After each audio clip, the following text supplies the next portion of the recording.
Hi ShutterBooth family, it's Annie from ShutterBooth Houston, and today I'm going to show you how to make the Tulle boas that I learned how to make.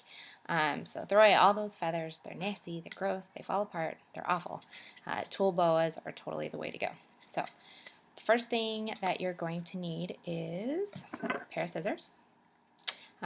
Really sharp ones or just really sturdy ones are the best, but just a pair of scissors work.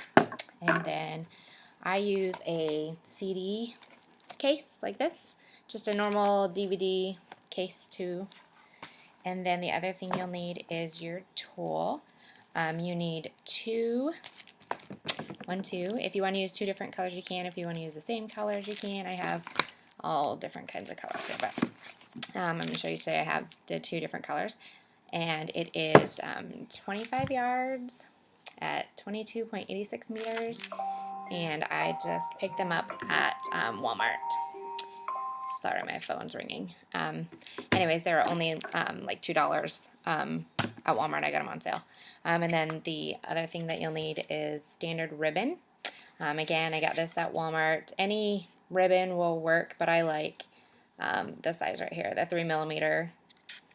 It's just a little bit skinnier. And what you'll do is untape your ribbon and measure it out. So I just put it around my neck, hold my arms out, and then that's how long I want my bow to be. So then you just cut the end there. Then I will take the end of my ribbon and just tie a small little knot, just a standard knot, and like that. And I'm going to tie it probably about 3 times.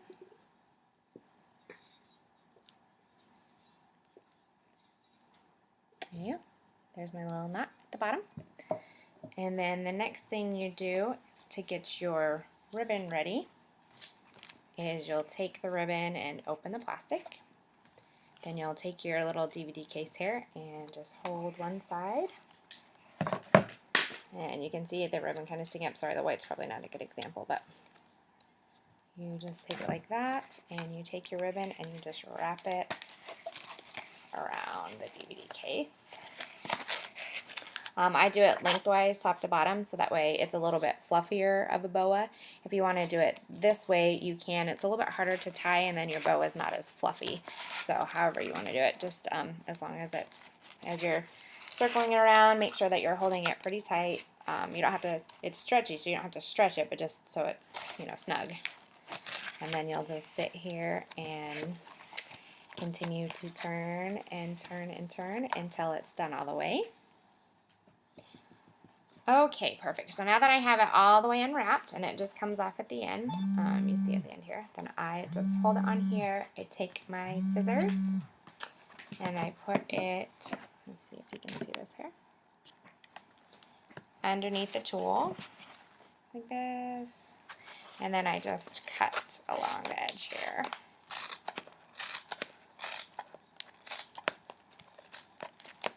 And it's a little bit hard, that's why really sharp scissors or really sturdy scissors help. But you can see now I have the tool cut. I want to keep it on the DVD because I'm going to flip to the other side. And I'm going to cut the other side now. Make sure I get all of it in there. Oh, my scissors got stuck here. Let's try that again.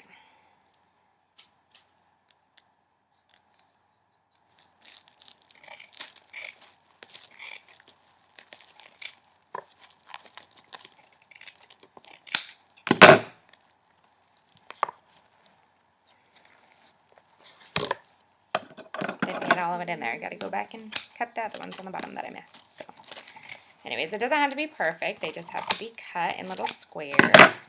So once you're done, you'll see here that they came apart and I just have my 2 squares. So now I have a stack of squares just like that. And I'm going to do the same to the purple. Okay, awesome. So now I have my purple as well. So now I have a stack of purple and a stack of white. And then I have my ribbon with the little knot in the end.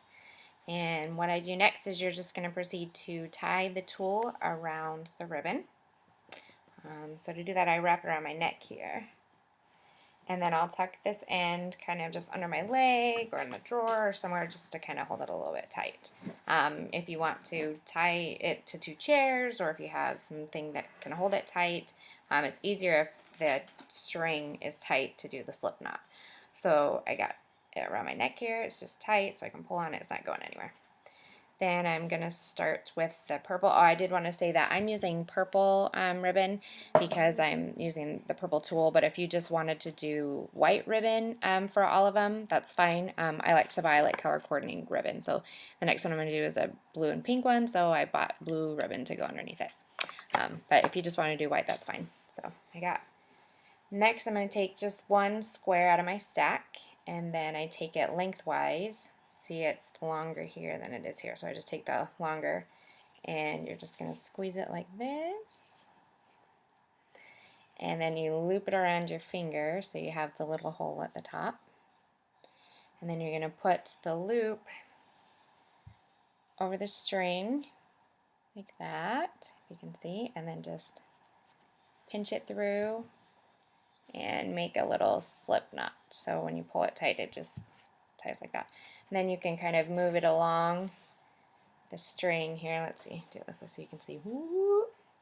Anyway, so you just pull it pretty tight so the knot goes small, and you just slip it all the way to the end, to the little double knot that we tied.